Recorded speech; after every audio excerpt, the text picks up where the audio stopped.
EU countries have agreed a 15% voluntary reduction in the consumption of natural gas this winter. It comes as Ukrainian President Volodymyr Zelensky warns that Vladimir Putin is using gas supplies as a weapon. Really difficult negotiations. Even despite the concession regarding the Nord Stream turbine, Russia is not going to resume gas supplies to European countries, as it is contractually obligated to do. All this is done by Russia deliberately to make it as difficult as possible for Europeans to prepare for winter. This is an overt gas war that Russia is waging against a united Europe. This is exactly how it should be perceived. Claire Sebastian joins us now. A gas war within a broader energy war, Claire. As I mentioned, EU leaders effectively forced to agree a conservation deal today because they've heard now there's going to be far more capacity cuts for the Nord Stream 1 pipeline, and it limits their ability to build capacity ahead of the winter, which is the crucial challenge. Yeah, the urgency of this, Julia, really stepped up in the past 24 hours when Russia announced that it was going to cut the capacity of the Nord Stream 1 pipeline from where it was at about 40% of its full potential down to about 20%. That will take effect Wednesday morning. Look, forced to agree, I think, is the right phrase here. We've seen this before in the case of the oil embargo, but in that case it took 2 months, almost 2 months, to push that deal through with exceptions. In this case, they've done it in 5 days. It will be a voluntary cut of 15% in terms of gas demand between the beginning of August and March of 2023. All countries have agreed to that. Now, if the EU triggers what's called a union alert in the case of a risk of severe shortages of gas in the winter, then there will be exceptions. Not all members will be subject to mandatory cuts of 15%. It's things like the Baltic states, where the electricity grid isn't connected to the broader EU grid. Ireland, which is not connected to the broader EU pipeline system, they will be exempted. There'll also be derogations where people can adapt the targets, for example, if gas is a critical input for some industries. So there certainly are exceptions. It is diluted to some extent, but they did get it through. However, there are still major concerns that the variable here is the weather this winter. Will it be a really cold winter, and what impact will that have on their ability to build up their storage?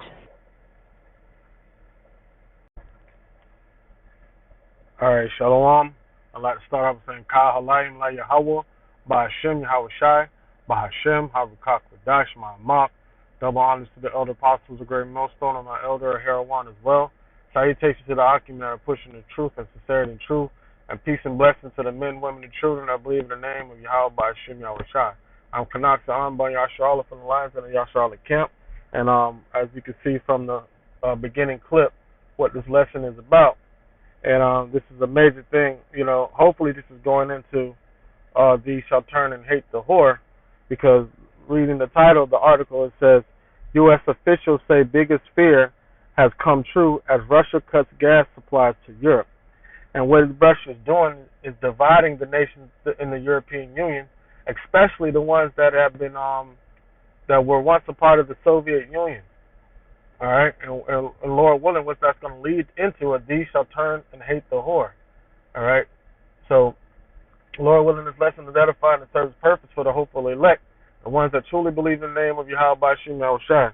So the article reads, says the Biden administration is working furiously behind the scenes to keep European allies united against Russia as Moscow further cuts its energy supplies to the European Union. Right, and that's major right there.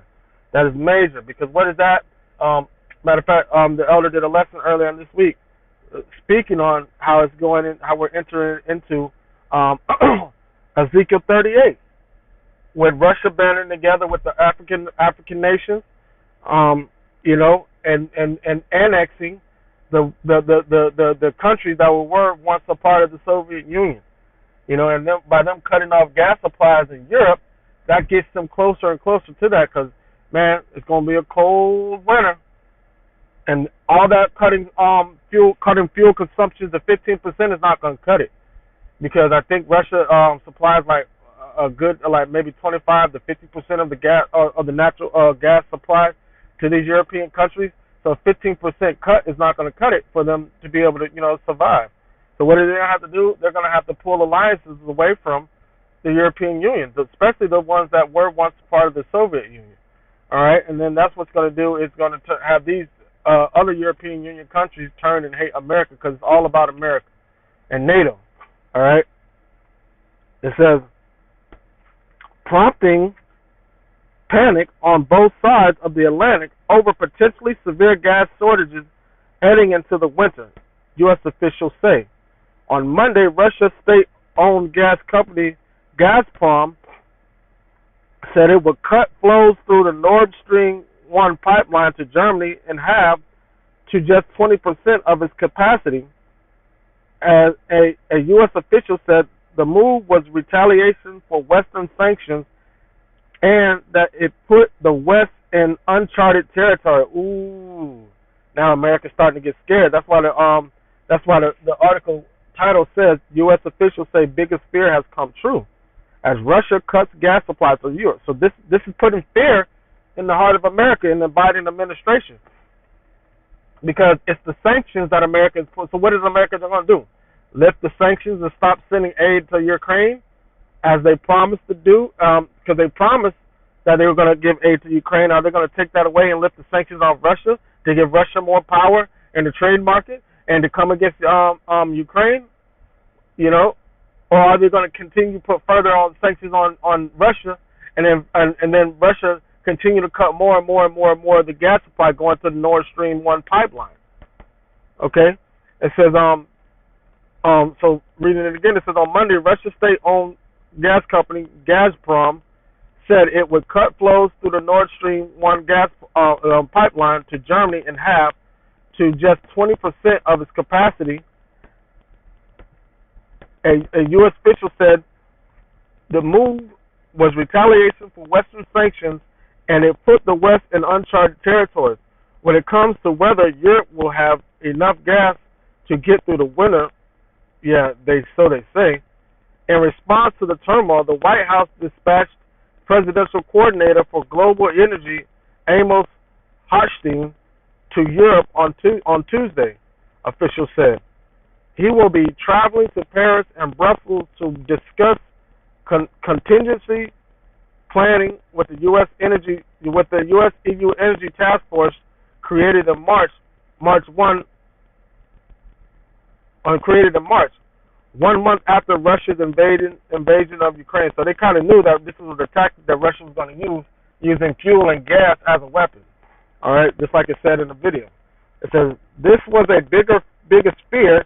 Said the United States officials, the impact of Europe could boomerang back onto the U.S. Spiking natural gas and electricity prices, the official said. It will also be a major test of European resilience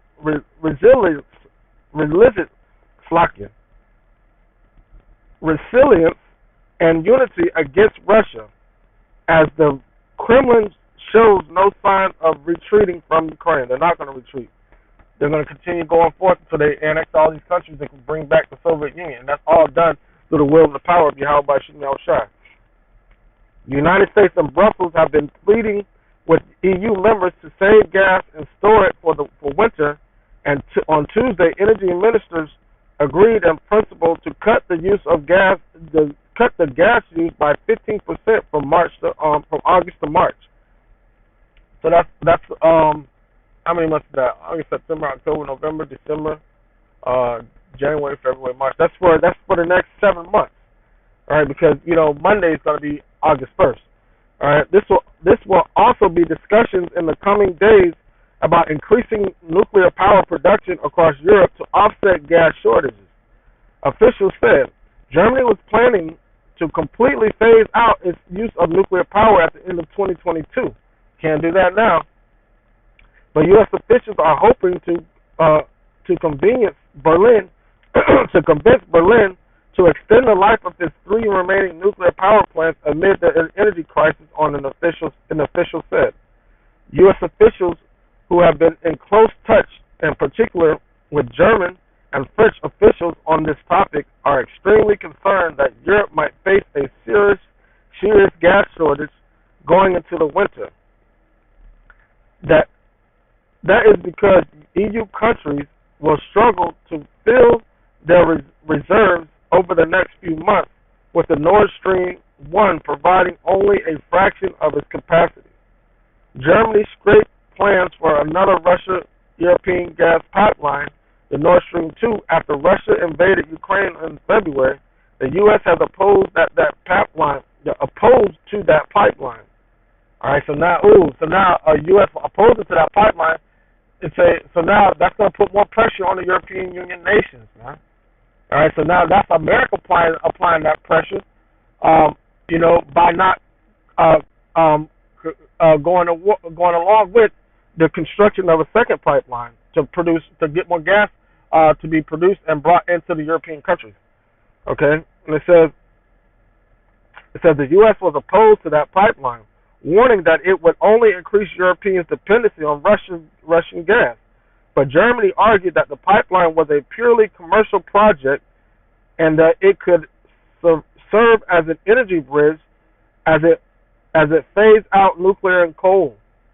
The U.S. ultimately issued waivers allowing the pipeline project to move forward without crippling sanctions. All right.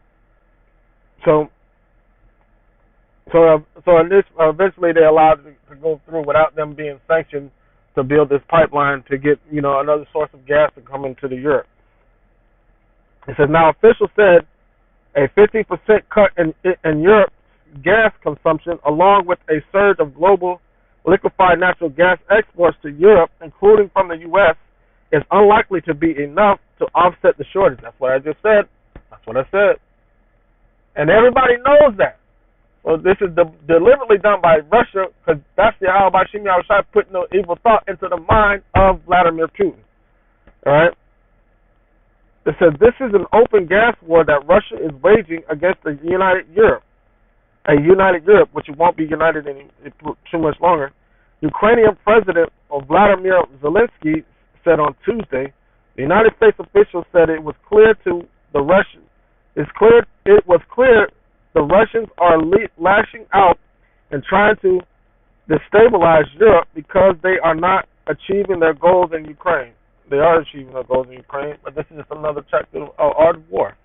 All right, they're not playing around. They're totally crushing the European Union. They told NATO and the EU, stop moving westward into their backyard, or they're going to pay. So this is the price they're going to have to pay for annexing those countries and trying to be at the back door of Russia.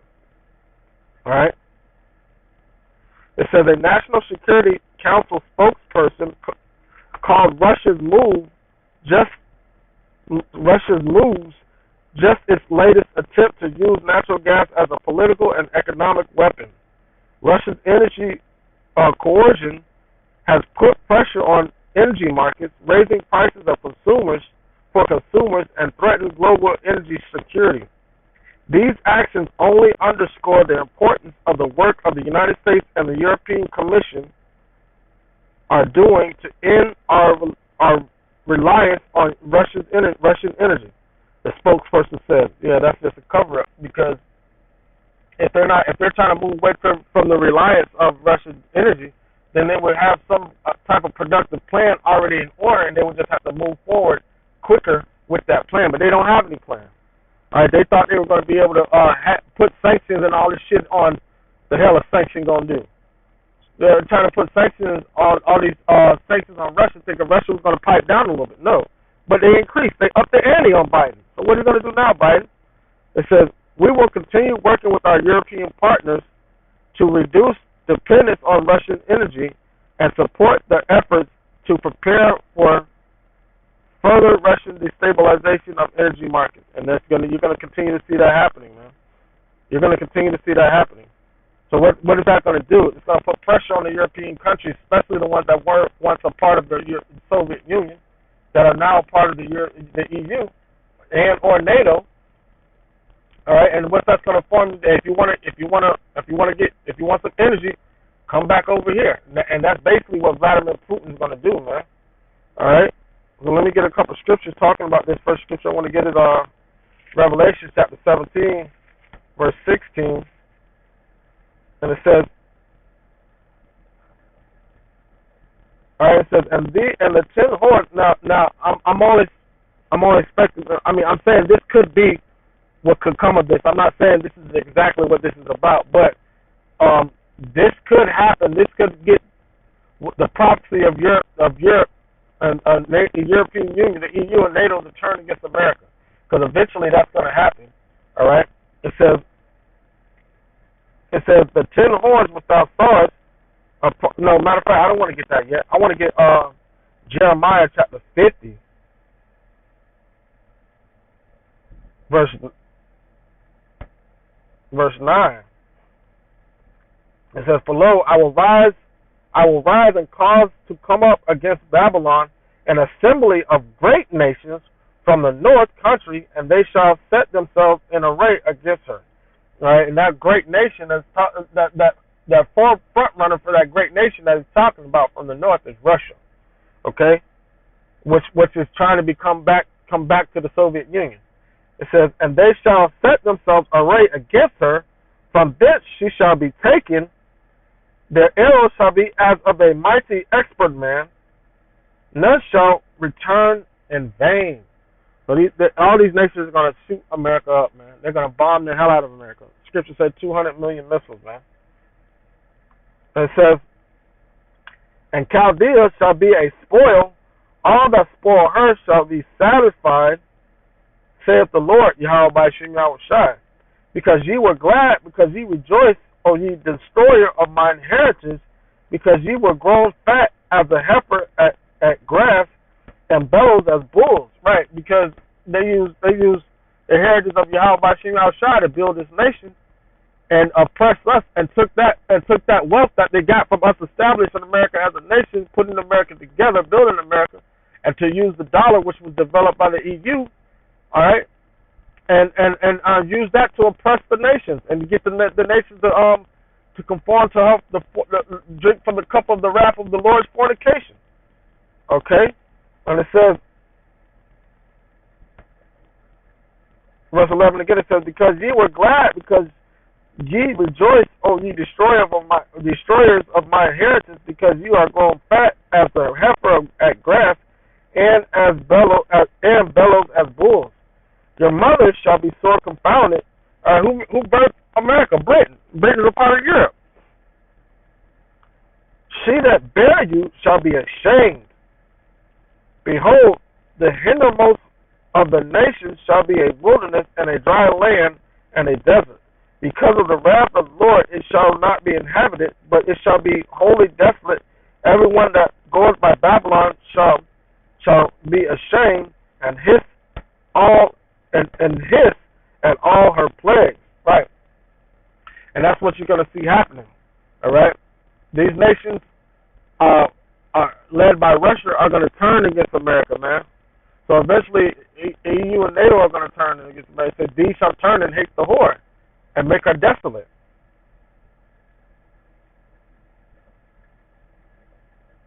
All right, let me keep going. It says, "Because of the wrath of the Lord, it shall not be inhabited, but it shall be wholly desolate. Everyone that goeth by Babylon shall be astonished, and hiss at her plagues. Put yourselves in array against Babylon round about. All ye that bend the bow, shoot at her. Spare no arrows, for she has sinned against the Lord." Right, but even though the Lord's going to use these nations to rise up against America, he's still against these nations, just like how the elder brought up, in Ezekiel 38, in the lesson that he did earlier this week. It says, verse 15, it says, "Shoot against her round about. She hath given her hand, her foundations are fallen, her walls are thrown down, for it is the vengeance of the Lord. Take vengeance upon her, as she has done, do unto her." All right, and that's just it. And that's what the Lord is going to be doing. That's what the Lord's doing right now in front of our eyes. As the scripture says, he shall turn back our captivities right before our eyes. All right, so I'm going to get this scripture right here to close it out. This is Revelation 17:16. It says, "And the 10 horns which thou sawest upon the beast, he shall hate the whore, and shall make her desolate and naked, and shall eat her flesh, and burn her with fire." And that's exactly what's going to happen. I'm not saying that this event right here is going to make it happen per se, but eventually this is what's going to happen, man. And I believe that things like this is what's going to lead up to these European nations, the ones that are especially the ones that were once a part of the Soviet Union, joining back with Russia and forming the Soviet Union, is going to cause the rest of these European nations to turn and hate America and shoot up against America. Eventually, all these nations are going to turn against America. And it says,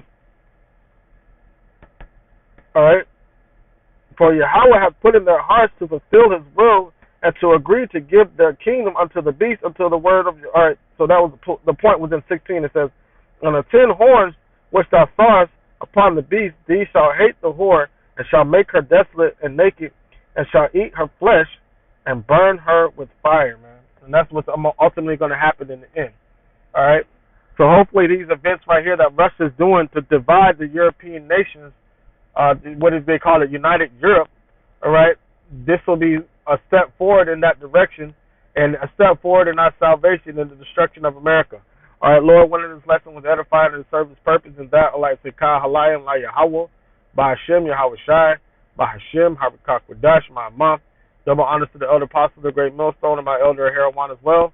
Salutations to the Aki that are pushing the truth, the sincerity, and truth. And peace and blessings to the men, women, and children that believe in the name of Yahweh by Hashem Yahweh Shai.